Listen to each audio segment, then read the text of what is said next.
अतिशय आनंदाची बाब आहे की कोकणच्या एका सुपुत्राला सिंधुदुर्ग जिल्ह्याची जबाबदारी दिली. पूर्वी सुद्धा सामंतसाहेब या जिल्ह्याचे पालकमंत्री होते, त्याला सुद्धा अतिशय चांगलं काम त्यांनी आपल्या जिल्ह्यामध्ये केलेलं आहे. दिल्ली आल्यानंतर एक नवचैतन्य हे शिवसेनेला आलेलं आहे. शिवसेनेचे सगळे जे पदाधिकारी आहेत हे बाळासाहेबांच्या विचारावर चालतात.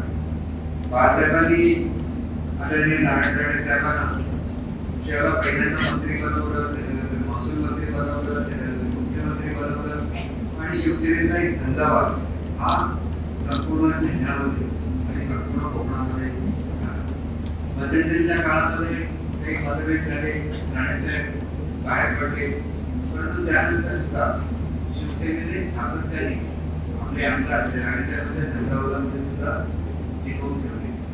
आणि आता तर राणेसाहेब पुन्हा एकदा भाजपमध्ये आलेले आहेत, निलेशजी आपल्याकडे शिवसेनेमध्ये आलेले आहेत. तर एक चांगलं असं वातावरण हे सामंजस्याचं सुद्धा या जिल्ह्यामध्ये आवश्यकता आहे. शेवटी महायुती म्हणून आपण काम करत असताना आपल्याला हे सुद्धा भाग या जिल्ह्यामध्ये राखायला लागेल ही वस्तुस्थिती आहे. आणि म्हणून सामंतसाहेब तुम्ही ज्यावेळेला या जिल्ह्यामध्ये येतात तर अनेक गोष्टींची चर्चा त्याला सध्या सामंतांनी सांगितलं असेल, त्यांच्याबरोबर सांगितलेलं असेल की राणेसाहेबांना मानणारा एक जो वर्ग होता हा वर्ग निलेशजींच्या बरोबर मोठ्या प्रमाणामध्ये शिवसेनेमध्ये आलेला. काही लोक मागे सुद्धा राहिले आणि ती आली तर कुठेतरी वादाच्या प्रसंग सुद्धा होतं. त्याच्यामुळे आपल्याला सर्वांना एकत्र बसण्याची गरज आहे. दुसरं असं आहे की अनेक लोक उभाट्यामध्ये राहिलेली होती, आपल्यापासून अलिप्त राहिलेली होती, ती आपल्याकडे यायला सुरुवात झाल्यानंतर त्याच्यावर पहिला अधिकार शिवसेने हे जर भान ठेवायला आपल्या सर्व लोकांना पुन्हा एकदा मूळ प्रवाहामध्ये यायचं आहे. मूळ प्रवाहामध्ये काय यायचं आहे तर हा हिंदुत्वाचा प्रवाह आहे. हिंदुत्वाचा जो विचार आहे तो बाळासाहेबांनी सुरू केला. बाळासाहेबांनी शिवसेनेची स्थापना ही मुळात मराठी माणसाला एकत्र करण्यासाठी केली. त्यांनी 80% समाजकारण आणि 20% राजकारणाचा मंत्र दिला. त्याला सगळा मराठी मनुष्य जागृत झाला. अनेक युवक बाळासाहेबांच्या मागे ठामपणे उभे राहिले आणि त्याच्यामधून शिवसेनेची निर्मिती झाली. हा जो विचार होता हा पुढच्या काळामध्ये हिंदुत्वाचा विचार त्यावेळेचे भाजपचे नेते गोपीनाथजी मुंडे, प्रमोदजी महाजन आणि बाळासाहेबांनी एकत्र बसून भारतातली पहिली युती बनवली आणि ती युती अभेद्य होती. काही स्वार्थी राजकारणासाठी ही युती कुठेतरी फुटली ही वस्तुस्थिती आहे. आणि म्हणून मूळ विचार हा कायम राहायला पाहिजे, हिंदुत्वाचा विचार कायम राहायला पाहिजे. आणि या हिंदुत्वाचा विचार हा राष्ट्रीयत्वाचा विचार आहे. राष्ट्र मोठं झालं पाहिजे. भारताचे 2 तुकडे झाले, पाकिस्तान आणि हिंदुस्थान. हिंदुस्थानने सगळ्या लोकांना एकत्र केलं, परंतु तो विचार हा हिंदुत्वाचा विचार आहे. आज असं चाललेलं आहे की या विचाराला बदनाम करण्याचं राजकारण चाललेलं आहे. जो जो नेता मोठा बनतो, एकनाथ शिंदे साहेब ज्याला मुख्यमंत्री बनले त्याला लोकसभेची अतिशय कठीण अशी निवडणूक आपण लढवलेली होती आणि महाराष्ट्रामध्ये पुरेसे यश हे आपल्याला प्राप्त झालेलं नव्हतं. परंतु त्यांनी पायाला बेंगरी लावून अख्खा महाराष्ट्र जिंकून काढला. त्यांच्याबरोबरच आदरणीय फडणवीस साहेब होते, दादा होते. परंतु मुख्यमंत्री म्हणून त्यांनी ज्या योजना महाराष्ट्राला दिल्या त्या योजनांमुळे एक परिवर्तन महाराष्ट्रामध्ये घडलं. ही वस्तुस्थिती आहे, आपल्याला विसरून चालणार नाही. आणि ते परिवर्तन कसं घडलं याचा सुद्धा आपण विचार केला पाहिजे की आपला नेता हातामध्ये त्या ठिकाणी स्प्रेचा पंप घेऊन मुंबईचे रस्ते झाडून, आज तुम्ही मुंबईला गेला तर मुंबईच्या प्रत्येक भागामध्ये सुशोभीकरण झालेलं दिसेल. एक काळ असा होता की पाऊस पडला तर मुंबई खड्ड्याने भरून जायची. आज खड्डेमुक्त मुंबई तयार केली. प्रत्येक ठिकाणी बाळासाहेब ठाकरे दवाखाने स्थापन केले गेले. ह्या गोष्टींचा विसर पडून जाणार नाही.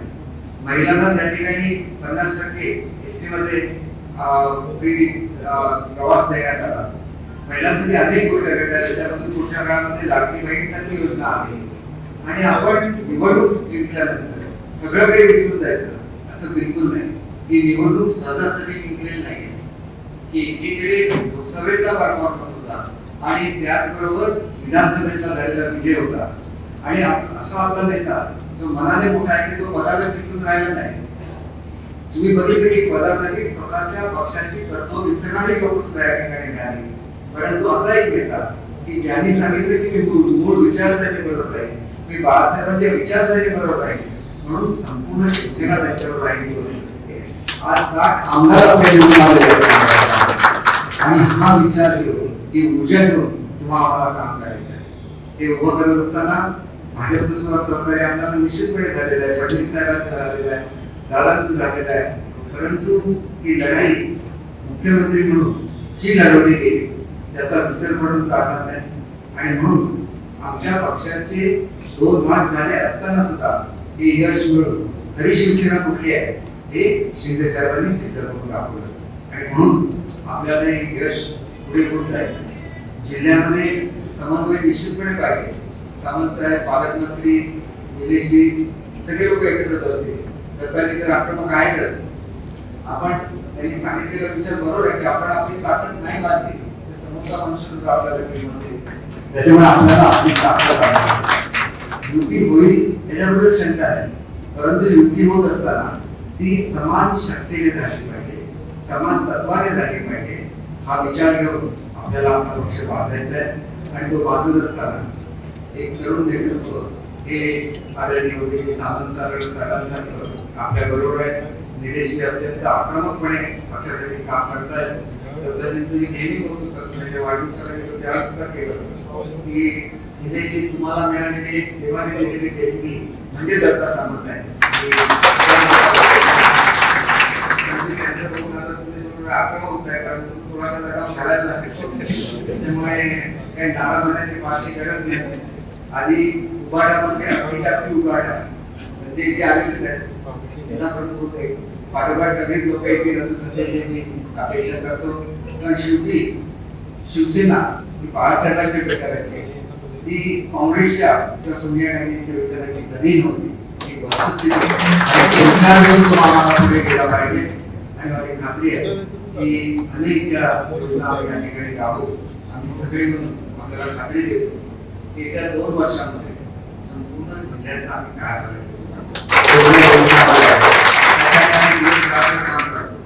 आणि हे करत असताना त्याच्याबरोबर पुढे वाद सुद्धा निर्माण होणार नाही याची काळजी घेतली पाहिजे. गोरगरीब शेतकऱ्याची काळजी घेतली पाहिजे. आपली फळं उत्पन्न करणाऱ्या काजूच्या बागायतदारांची, आंब्याच्या बागायतदारांची, मच्छीमारांची प्रत्येकाची काळजी घेतली पाहिजे. महिला बचत गटांची काळजी घेतली पाहिजे. आणि हे केलं तर मग 80% समाजकारण 20% राजकारण हा जो बाळासाहेबांचा बंद आहे आपण सगळ्यांनी पूर्ण केला असं आपण समजू. 24 तारीखला शिंदे साहेब येत आहेत. पक्षाची पुनर्रचना होत असताना जे लोक अनेक वर्ष पक्षाबरोबर राहिले त्यांना सुद्धा विसरून चालणार नाही.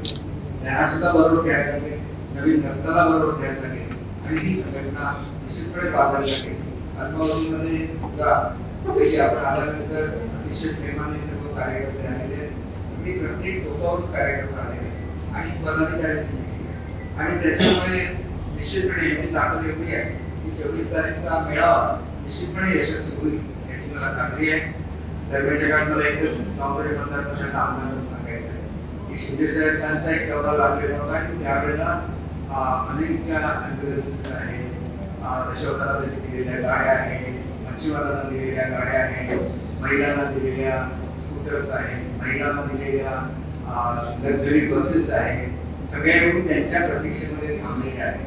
तर आपल्याला एक विचार असा सुद्धा करायला लागेल की त्यात लोकांकडे अगोदर करून आपला मेळावा स्वतंत्र फक्त पक्षाचा मेळावा घ्यायचा का हा सुद्धा विचार आपण करा. त्याच्या बऱ्याच वेळा माझ्या टीका अशी होती की रुग्णासाठी रुग्णवाहिका काय आहे आणि त्या मात्र बंद आहे, त्याच्यातून बाहेर पडलेले नाही. तर कुठेतरी त्यांच्या सेवेमध्ये सुद्धा आपण कमी पडतो. शेवटी पूर्वीच्या काळामध्ये ॲम्ब्युलन्स म्हणजे शिवसेना, लोकांसाठी धावून जाणारा तो शिवसैनिक ही जी प्रतिमा शिवसेनेची होती पुन्हा एकदा आपल्याला निर्माण करायची आणि ती आपण सर्वजण कराल अशी अपेक्षा करतो. आपण सर्वांना मनापासून शुभेच्छा देतो. या नवीन कामगिरीमध्ये खूप चांगली कामगिरी उद्या आपल्या हस्ते घडो अशी मी ईश्वराची प्रार्थना करतो आणि माझे 2 शब्द संपवतो. जय हिंद, जय महाराष्ट्र. एबीपी माझा, उघडा डोळे बघा नीट.